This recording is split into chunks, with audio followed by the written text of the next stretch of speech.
Hi there, I am Tanya Windiger and I have complex post-traumatic stress disorder. Well, I was diagnosed back in about 2006. It's been a long journey. Okay, but have you ever felt like that therapy or the techniques and tools they provide you aren't actually helping you? They're not making the difference that you want them to make. No, I certainly have. Many times over the decade. It's been a long journey, and I know, the healing journey, there's stages. There's a stage where you try to create a safe space where you help yourself to regulate your emotion and stay grounded in the here and now and processing the trauma and then integrating the trauma. But along those lines, there's different techniques and tools that work at certain times and they don't work at other times. And let me give you an example. One you've all heard of is the mindfulness exercise. I don't know about you, but there was a time in my life, if anyone said mindfulness, I felt like shaking them. I just did not find it helpful. I was struggling to get out of bed. I was struggling to survive a day. I was so stuck. I was in crisis. And the mindfulness just, if it did anything, it just brought up an extra storm of emotion and made me feel even more overwhelmed. So it didn't have the beneficial effect that it was meant to have back then. Okay. Today, a decade later, I do mindfulness exercises quite regularly and I actually find them really helpful.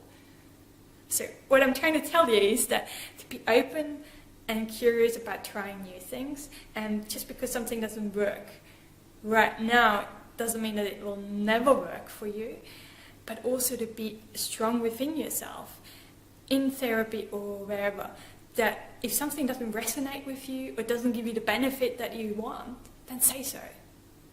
There's so many options out there these days, so many different types of therapies with all different types of tools and techniques with them. There's hundreds of them. You have the therapists like a Pat Ogden or Peter Levine, they really incorporate the whole body in the therapy. You have the more traditional ones, your cognitive behavioral therapy, where you change your negative thinking patterns into the positive ones.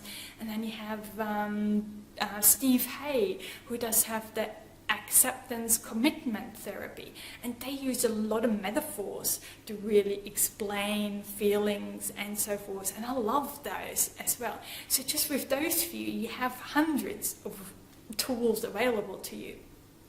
And so really speak up. And if you don't have a therapist that can come up with different tools, we are lucky that we have the internet these days. So please come on over and check out our Facebook group and see what other people's posts there.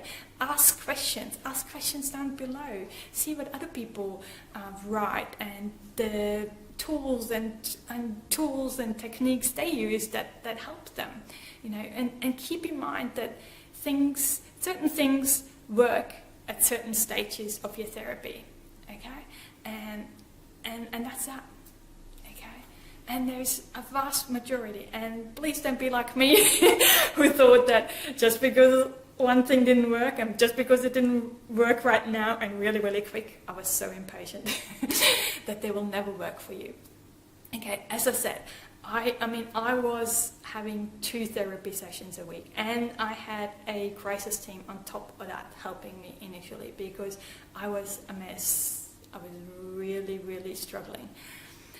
I was on a lot of medication, whether this is Seroquel, Lyrica, Lexapro, Oxazepam, and so forth, to now where I don't actually have therapy sessions. I still have my review sessions with my psychiatrist, but that's it. I'm actually off all medication.